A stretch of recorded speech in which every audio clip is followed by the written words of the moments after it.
ಯುಗಾದಿ ಹಬ್ಬದಲ್ಲಿ ಪೂಜೆಗಂತ ತಂದಿರುವ ಕಹಿಬೇವಿನ ಸೊಪ್ಪು ಬಾಗಿಲಿಗೆ ಹಾಕಿರ್ತೀರ. ಒಣಗೋಗಿದೆಯಂತ ಎತ್ತಿ ಬಿಸಾಕ್ಬಿಟ್ರಾ? ಬಿಸಾಕುವ ತಪ್ಪು ಮಾಡಬೇಡಿ. ಇವತ್ತಿನ ಸಂಪೂರ್ಣ ವಿಡಿಯೋ ನೋಡಿ. ಈ ಕಹಿಬೇವಿನ ಸೊಪ್ಪು ಚೆನ್ನಾಗಿ ಒಣಗಿರುತ್ತೆ. ನಾನಂತೂ ಇದನ್ನು ಬಿಸಾಕದೆ ಈ ರೀತಿ ಕವರಲ್ಲಿ ಹಾಕಿಟ್ಟಿದ್ದೀನಿ. ಪ್ರತಿ ಒಂದು ಸೊಪ್ಪು ಚೆನ್ನಾಗಿ ಒಣಗಿದೆ. ಬಿಸಿಲು ಜಾಸ್ತಿ ಆಗಿರೋದ್ರಿಂದ ಈ ಶಾಖಕ್ಕೇ ಅದು ಒಣಗಿಬಿಡುತ್ತೆ. ಇದರ ಕಡ್ಡಿಯಿಂದ ಹಿಡಿದು ಎಲೆ ಪುಡಿಯಿಂದ ಹಿಡಿದು ಯಾವುದು ಕೂಡ ವೇಸ್ಟ್ ಆಗೋದಿಲ್ಲ. ಈ ವಿಡಿಯೋ ಪೂರ್ಣ ವಿಡಿಯೋ ನೋಡಿ, ನಿಮಗೆ ತುಂಬ ಯೂಸ್ಫುಲ್ ವಿಡಿಯೋ ಕಾಯ್ತಾ ಇದೆ. ಇಲ್ಲಿ ನಾನು ಈ ಸೊಪ್ಪನ್ನು ಸಪ್ರೇಟ್ ಮಾಡಿಕೊಂಡು ಕಡ್ಡಿಯನ್ನು ಸಪ್ರೇಟ್ ಮಾಡ್ಕೊಳ್ತಾ ಇದ್ದೀನಿ. ಈ ಒಂದು ಕಡ್ಡಿನ ವರ್ಷ ಪೂರ್ತಿ ನೀವು ಯೂಸ್ ಮಾಡ್ಬೋದು. ನಿಮಗಿನ್ಮೇಲೆ ಟೂತ್ ಪಿಕ್ ಅವಶ್ಯಕತೆ ಇರುವುದಿಲ್ಲ. ಇಲ್ಲಿ ನಾನು ಕಡ್ಡಿಯನ್ನು ನೀಟಾಗಿ ಕಡ್ಡಿಯನ್ನು ಮಾತ್ರ ನಾನು ತೊಗೊಂಡಿದ್ದೀನಿ. ಸಣ್ಣ ಸಣ್ಣದಾಗಿರುವ ಲೆವೆಲ್ಲಾಗಿರುವ ಕಡ್ಡಿಯನ್ನು ನಾವು ಮುರ್ಕೊಳ್ಬೇಕು, ಅಥವಾ ಕತ್ರಿ ಇದ್ದರೆ ಕಟ್ ಮಾಡಿಕೊಂಡು ಒಂದು ರಬ್ಬರ್ ಬೆಂಡ್ ಹಾಕಿ ಎತ್ತಿಟ್ಕೊಳ್ಬೇಕು. ದಪ್ಪ ದಪ್ಪ ಕಡ್ಡಿಯನ್ನು ಸಪ್ರೇಟ್ ಮಾಡಿಕೊಂಡು ಸಣ್ಣ ಸಣ್ಣ ಕಡ್ಡಿಯನ್ನು ಮಾತ್ರ ನಾನು ತಗೊಳ್ತಾ ಇದ್ದೀನಿ. ಕೆಲವರಿಗೆ ಹಲ್ಲಲ್ಲಿ ಈ ಕಡ್ಡಿ ಹಾಕೋ ಅಭ್ಯಾಸ ಇರುತ್ತಲ್ಲ, ಅಂಥವರಿಗೆ ತುಂಬ ಹೆಲ್ಪ್ ಆಗುತ್ತೆ. ವರ್ಷ ಪೂರ್ತಿ ಒಂದು ಬಾಕ್ಸಲ್ಲಿ ಹಾಕಿ ಇಟ್ಕೊಂಡ್ರೆ ನಿಮಗೆ ಯಾವಾಗ ಬೇಕೋ ಆವಾಗ, ಕೆಲವರು ನೋಡಿ ಊದಿನ ಕಡ್ಡಿ ತೊಗೊಳ್ತಾರೆ, ಕೆಲವರು ಬೇರೆ ಬೇರೆ ಕಡ್ಡಿಗಳನ್ನು ತೊಗೊಂಡು ಇನ್ಫೆಕ್ಷನ್ ಮಾಡೋದಕ್ಕಿಂತ ಈ ರೀತಿ ಕಹಿಬೇವಿನ ಸೊಪ್ಪಿನ ಕಡ್ಡಿಯನ್ನು ಯೂಸ್ ಮಾಡಿದರೆ ಯಾವುದೇ ಆದ ಇನ್ಫೆಕ್ಷನ್ ಆಗೋದಿಲ್ಲ. ತುಂಬಾ ಒಳ್ಳೆಯದು. ಟೂತ್ ಪಿಕ್ಕಿಂತ ಈ ಒಂದು ಕಡ್ಡಿ ತುಂಬ ಚೆನ್ನಾಗಿ ಪ್ರಯೋಜನ ಆಗುತ್ತೆ. ಯಾಕಂದರೆ ಇದರಲ್ಲಿ ಕಹಿ ಅಂಶ ಇರೋದ್ರಿಂದ ಹಲ್ಲಿಗೆ ತುಂಬ ಆರೋಗ್ಯವಾಗಿರುತ್ತೆ. ಇಲ್ಲಿ ನೋಡಿ, ನಾನು ಇಷ್ಟು ಕಡ್ಡಿಗಳನ್ನು ಕಲೆಕ್ಟ್ ಮಾಡಿದ್ದೀನಿ. ಇದನ್ನು ಒಂದು ಬಾಕ್ಸಲ್ಲಿ ಹಾಕಿ ಎತ್ತಿಟ್ಕೊಳ್ತೀನಿ. ಇದ್ರದ್ದು ಕಡ್ಡಿನೂ ವೇಸ್ಟ್ ಆಗಲಿಲ್ಲ. ಬನ್ನಿ, ಈ ದಪ್ಪ ದಪ್ಪ ಪೀಸನ್ನು ನಾನು ಧೂಪ ಹಾಕೋಕ್ಕೆ ಬಳಸ್ತೀನಿ. ಇದರ ಯಾವುದೇ ಒಂದು ವಸ್ತು, ಯಾವುದೇ ಒಂದು ಕಡ್ಡಿ ಪೀಸ್ಗಳು ಕೂಡ ವೇಸ್ಟ್ ಆಗೋದಿಲ್ಲ. ಒಂದು ಬೌಲಿಗೆ ಎತ್ತಿಟ್ಕೊಳ್ತಾ ಇದ್ದೀನಿ ದಪ್ಪ ದಪ್ಪ ಕಡ್ಡಿಯನ್ನು. ಹಸಿದಾಗಿದ್ದರೆ ಅದನ್ನು ನೀವು ಹಬ್ಬಕ್ಕೆ ತಂದಿರೋದೇನಾದರೂ ಸಿಕ್ಕಿಲ್ಲ ಅಂದರೆ ಮತ್ತೆ ನೀವು ಒಂದು ಕಟ್ಟು ತಂದು ಒಣಗಿಸಿ ವರ್ಷ ಪೂರ್ತಿ ಇದನ್ನು ಈ ರೀತಿ ಟಿಪ್ಸ್ ಮಾಡಲಿಕ್ಕೆ ಎತ್ತಿಟ್ಕೊಳ್ಬೋದು. ಈಗ ನೋಡಿ, ಈ ಒಂದು ಸೊಪ್ಪು ಚೆನ್ನಾಗಿ ಒಣಗಿದೆ. ಕೈಯಿಂದ ಈ ರೀತಿ ನಾನು ಪುಡಿ ಮಾಡ್ಕೊಳ್ತಾ ಇದ್ದೀನಿ. ಇದ್ರ ಜೊತೆಗೆ ಲವಂಗ, ಒಂದು 4ರಿಂದ 5 ಲವಂಗ, ಒಂದು 3 ಚಕ್ಕೆ ಪೀಸನ್ನು ಹಾಕಿದ್ದೀನಿ. ಇದೆಲ್ಲವನ್ನು ಮಿಕ್ಸಿ ಜಾರಿಗೆ ಹಾಕಿ ಪೌಡ್ರ್ ಮಾಡ್ಕೊಳ್ಳೋಣ. ನೈಸಾಗಿ ಪೌಡ್ರ್ ಇರಬೇಕು.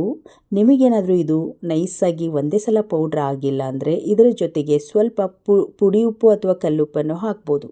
ನಾನು ಕಲ್ಲುಪ್ಪನ್ನು ಹಾಕಿ ಪುಡಿ ಮಾಡ್ಕೊಂಡಿದ್ದೀನಿ. ಎಷ್ಟು ನೈಸಾಗಿದೆ ನೋಡಿ.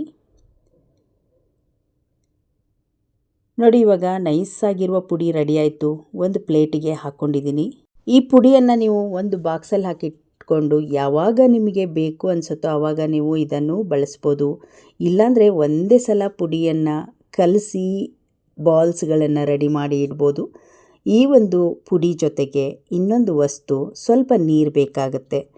ಗೋಧಿ ಹಿಟ್ಟು, ಒಂದು 2ರಿಂದ 3 ಚಮಚ ಗೋಧಿ ಹಿಟ್ಟನ್ನು ಹಾಕ್ಕೊಳ್ತಾ ಇದ್ದೀನಿ. ಗೋಧಿ ಹಿಟ್ಟು ಹಾಕೋದ್ರಿಂದ ಸ್ವಲ್ಪನೂ ಉಂಡೆ ಒಡೆಯದೆ ತುಂಬ ಚೆನ್ನಾಗಿ ಗಟ್ಟಿಯಾಗಿ ಸಾಫ್ಟ್ ಆಗುತ್ತೆ. ಹಾಗಾಗಿ ಒಂದು 2-3ರಿಂದ 3 ಚಮಚದಷ್ಟು ಗೋಧಿ ಹಿಟ್ಟನ್ನು ಹಾಕ್ಕೊಂಡು ಸ್ವಲ್ಪನೇ ನೀರನ್ನು ಹಾಕಿ ಗಟ್ಟಿಯಾಗಿ ಇದನ್ನು ಕಲಸಿ ಬಾಲ್ಸ್ ಥರ ರೆಡಿ ಮಾಡ್ಕೊಳ್ಳೋಣ.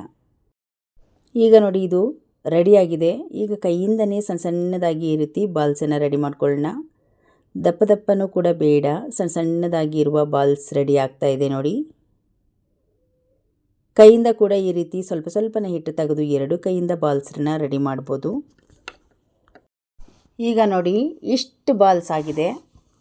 ಏನಾದರೂ ನಾವು ಒಣಗೋಗಿದೆ ಅಂತ ಎತ್ತಿ ಬಿಸಾಕಿದ್ದಿದ್ರೆ ಇಷ್ಟೆಲ್ಲ ಬಾಲ್ಸ್ ಆಗ್ತಿತ್ತಾ? ಮತ್ತೆ ಸೊಪ್ಪು ತಂದು ಒಣಗಿಸಿ ಮಾಡಬೇಕಿತ್ತು.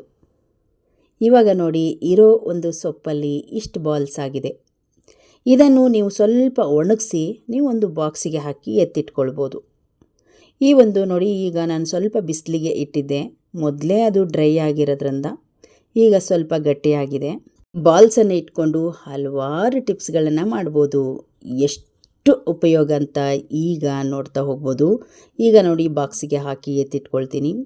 ಇದರಲ್ಲಿ ನಿಮಗೆ ಏನಾದರೂ ಈ ಸೆಕೆ ಕಾಲದಲ್ಲಿ ಸೋಪಿನ ಪುಡಿ ಮುಟ್ಟಿದಾಗ ಕೈಗೆ ಒಬ್ಬೊಬ್ಬರಿಗೆ ಬಟ್ಟೆ ತೊಳೆದಾದಮೇಲೆ ಅಲರ್ಜಿ ಟೈಪು ನವೆ ಆಗ್ತಾ ಇರುತ್ತಲ್ಲ, ಅಂಥ ಸಮಯದಲ್ಲಿ ನೀವು ಒಂದೇ ಒಂದು ಬಾಲ್ಸನ್ನು ತಗೊಳ್ಳಿ, ಅದಕ್ಕೆ ನೀರು ಹಾಕಿಬಿಡಿ. ನೀರನ್ನು ಕೈಗೆ ಹಾಕಿ ಚೆನ್ನಾಗಿ ನಿಮಗೆ ಎಲ್ಲಿ ನವೆ ಆಗ್ತಾ ಇರುತ್ತೋ, ಉಗುರು ಸಂಧಿ ಆಗಿರ್ಬೋದು, ಕೈಗಳಲ್ಲಾಗಿರ್ಬೋದು, ಎಲ್ಲಿ ನವೆ ಆಗಿರುತ್ತೋ ಅಲ್ಲಿ ಇದನ್ನು ಉಜ್ಕೋಬೋದು. ಎಷ್ಟೇ ನವೆ ಇದ್ರೂ ಕೂಡ ತುಂಬ ಚೆನ್ನಾಗಿ ವಾಸಿಯಾಗುತ್ತೆ. ಯಾಕಂದರೆ ಇದು ಹಾಕಿರುವ ಲವಂಗ, ಚಕ್ಕೆ ಮತ್ತು ಈ ಒಂದು ಕಹಿಬೇವಿನ ಸೊಪ್ಪಿನ ಜೊತೆಗೆ ಪ್ರತಿಯೊಂದು ಉಪಯೋಗ. ಹಾಗಾಗಿ ಟ್ರೈ ಮಾಡಿ.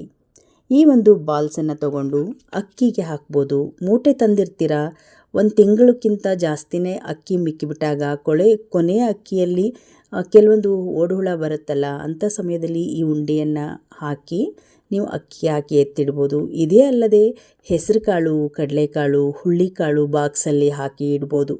ಪ್ರತಿ ಒಂದು ಕಾಳುಗಳಿಗೂ ಕೂಡ ಈ ಬಾಲ್ಸನ್ನು ಹಾಕಿ ಎತ್ತಿಟ್ಕೊಂಡ್ರೆ ಒಂದು ಕೂಡ ಓಡುಳ, ನೊರ್ಚೆಗಳು ಮತ್ತು ಸಣ್ಣ ಸಣ್ಣ ಹುಳಗಳು ಕೂಡ ಬರುವುದಿಲ್ಲ. ಇದಂತೂ ನಮ್ಮ ಗೃಹಿಣಿಯರಿಗೆ ತುಂಬ ಒಳ್ಳೆ ಟಿಪ್ಸು. ಟ್ರೈ ಮಾಡಿ.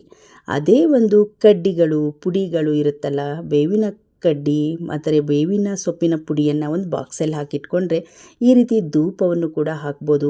ಈ ಸೆಕೆಗಾಲಕ್ಕೆ ತುಂಬ ಸೊಳ್ಳೆಗಳು, ನೊರ್ಜೆಗಳು ಜಾಸ್ತಿ ಬರುತ್ತೆ. ಸಾಮಾನ್ಯವಾಗಿ ರಾತ್ರಿ ಸಮಯದಲ್ಲಿ ಬರುತ್ತಲ್ಲ, ಅಂಥ ಸಮಯದಲ್ಲಿ ನೀವು ಎಲ್ಲಿ ಮಲ್ಕೋತಿರೋ ಒಂದು ಟೇಬಲ್ ಮೇಲೆ ಈ ಒಂದು ದೀಪವನ್ನು ಇಟ್ಟು ಅದ್ರ ಜೊತೆಗೆ ಪಚ್ ಕರ್ಪೂರ ಅಥವಾ ನಾರ್ಮಲ್ ಕರ್ಪೂರ, ಒಂದು 2 ಕರ್ಪೂರ ತೊಗೊಂಡಿದ್ದೀನಿ. ಈ ಸಣ್ಣದಾಗಿರೋ ಪುಡಿ ಕೂಡ ಹಾಕಿದ್ದೀನಿ. ಈ ರೀತಿ ಹಚ್ಬಿಡಿ. ಒಂದು 15 ನಿಮಿಷಗಳ ಕಾಲ ಇದರ ಹೊಗೆ ಬರ್ತಾನೇ ಇರುತ್ತೆ. ಇದರ ಹೊಗೆ ಬರ್ತಾನೆ ಎಲ್ಲ ಒಂದು ಸೊಳ್ಳೆಗಳು, ನೊರ್ಜೆಗಳು ಕೂಡ ಓಡಿ ಹೋಗ್ತಾ ಇರುತ್ತೆ. ಅಷ್ಟೊಂದು ಸ್ಟ್ರಾಂಗ್ ಆಗಿರುತ್ತೆ ಇದು, ಈ ಒಂದು ಕಹಿಬೇವಿನ ಸೊಪ್ಪಿನ ಹೊಗೆ. ಈಗ ನೋಡಿ, ಈ ರೀತಿ ಹೊಗೆ ಬರ್ತಾ ಇದೆಯಲ್ಲ, ಪ್ರತಿಯೊಂದು ಈ ಕಡ್ಡಿಯನ್ನು ಇದ್ರ ಮೇಲೆ ಮುರಿದು ಹಾಕ್ತಾ ಚೆನ್ನಾಗಿ ಅದು ಬೆಂಕಿ ಥರ ಆಗಿ ಹೊಗೆ ಬರ್ತಾನೇ ಇರುತ್ತೆ. ಈ ಒಂದು ಟಿಪ್ಸ್ ನಮ್ಮ ಗೃಹಿಣಿಯರಿಗೆ ತುಂಬ ಯೂಸ್ಫುಲ್ ಅಂತಲೇ ಹೇಳ್ಬೋದು. ದಿನಕ್ಕೊಂದ್ಸಾರಿ ಅಥವಾ 2 ದಿನಕ್ಕೊಂದ್ಸಾರಿ ಈ ಒಂದು ಹೊಗೆನ ಮನೆಯಲ್ಲಿ ಹಾಕೋದ್ರಿಂದ ಮನೆ ಎನರ್ಜಿ ಆಗಿರುತ್ತೆ. ಬೇಕೆಂದರೆ ಇದ್ರ ಜೊತೆಗೆ ಲವಂಗನೂ ಕೂಡ ನೀವು ಹಾಕ್ಬೋದು. ಚಕ್ಕೆ ಎಲೆ ಇದ್ದರೆ ಚಕ್ಕೆ ಎಲೆನೂ ಕೂಡ ಹಾಕ್ಬೋದು. ನೋಡಿದ್ರಲ್ಲ ಸ್ನೇಹಿತರೆ, ಈ ಒಂದು ಕಹಿಬೇವಿನ ಸೊಪ್ಪು ಬಿಸಾಕೋದ್ ಬದಲಿ ಹಬ್ಬದಲ್ಲಿ ತಂದಿರುವ ಈ ಸೊಪ್ಪನ್ನು ತಗೊಂಡು ಎಷ್ಟೆಲ್ಲ ಉಪಯೋಗವನ್ನು ನಾನಿವತ್ತು ನನಗೆ ತಿಳಿದಿರುವ ಅದರ ಒಂದು ಟಿಪ್ಸ್ ಉಪಯೋಗವನ್ನು ತಿಳಿಸಿದ್ದೀನಿ. ನಿಮಗೆ ಇನ್ನೂ ಈ ಕಹಿಬೇವಿನ ಸೊಪ್ಪಲ್ಲಿ ಯಾವೆಲ್ಲ ಟಿಪ್ಸ್ಗಳನ್ನು ಮಾಡ್ಬೋದು ಅಂತ ನಿಮಗೆ ಗೊತ್ತಿದ್ದರೆ ಕಮೆಂಟ್ ಬಾಕ್ಸಲ್ಲಿ ತಿಳಿಸಿ. ಅದನ್ನು ನೆಕ್ಸ್ಟ್ ವಿಡಿಯೋದಲ್ಲಿ ಶೇರ್ ಮಾಡ್ತೀನಿ. ಇವತ್ತಿನ ಎಲ್ಲ ಟಿಪ್ಸ್ಗಳು, ಯೂಸ್ಫುಲ್ ಟಿಪ್ಸ್ಗಳು ನಿಮಗೆ ಇಷ್ಟ ಆಯಿತು ಅಂದ್ಕೊಂಡಿದ್ದೀನಿ. ಇಷ್ಟ ಆದರೆ ಒಂದು ಲೈಕ್ ಮಾಡಿ, ಈ ವಿಡಿಯೋವನ್ನು ಶೇರ್ ಮಾಡಿ. ಇನ್ನಷ್ಟು ವಿಡಿಯೋಗಳಿಗಾಗಿ ನಮ್ಮ ಫೇಸ್ಬುಕ್ ಪೇಜ್ ಹಾಗೆ ಯೂಟ್ಯೂಬ್ ಚಾನಲನ್ನು ಸಬ್ಸ್ಕ್ರೈಬ್ ಮಾಡ್ಕೊಳ್ಳಿ. ಮತ್ತೆ ನಾಳೆಯ ಇನ್ನೊಂದು ವಿಡಿಯೋದೊಂದಿಗೆ ಸಿಗೋಣ. ಅಲ್ಲಿಯವರೆಗೂ ಧನ್ಯವಾದಗಳು.